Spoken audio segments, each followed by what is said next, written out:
Nature is my biggest teacher, be it the nature around me or be it the human nature.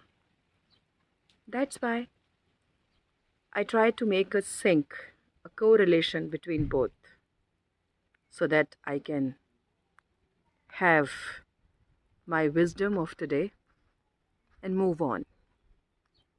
These are the learning lessons which I take from nature.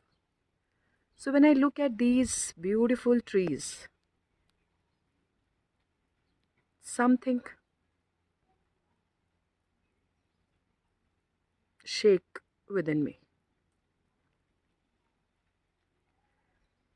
If you see, humans have put these trees in a very organized manner, like a fence to their garden. But trees grow naturally in their woods behind these lawns. As you can see, there are woods all around in Switzerland on the mountain tops. So, why these trees, which are being taken care of in a garden very well, are dying and drying?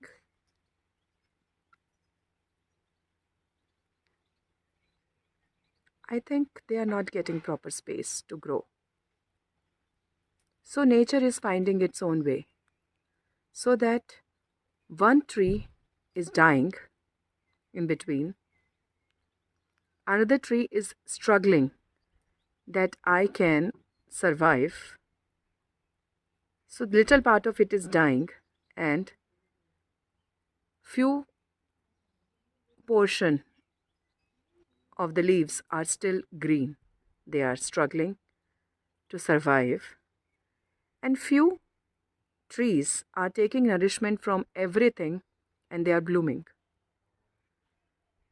So, actually, the trees who are green are more adaptive, or are they sucking nourishment from the giving tree? The tree who is dying, is he giving all his nourishment to the green tree so that he can survive?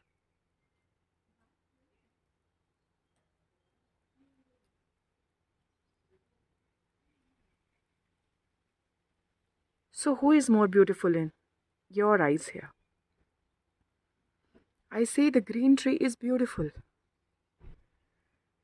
but now I can see the more beauty in the dying tree because he is dying after fulfilling his life in a very short span of time, and now he is giving nourishment to everything around, giving everything back. Whatever he has gathered from the five elements, slowly, slowly, he is dissolving his identity and giving everything back. What you call these insights? I'm still figuring out. When I have these words sometimes resonating, sometimes screaming within me, and they force me to record it and share. I can keep it with myself. Like most of the thoughts, I keep it with myself. But few things I choose to share. So I find way to do it in more cohesive and inclusive way. These are my inner reflection. These are my inner reflections, which I am sharing this way. Hope it may touch and inspire others to live in more inclusive and cohesive way so that everyone can grow and bloom without taking nourishment from the other caring trees who are ready to give everything so that few can bloom. Namaskar.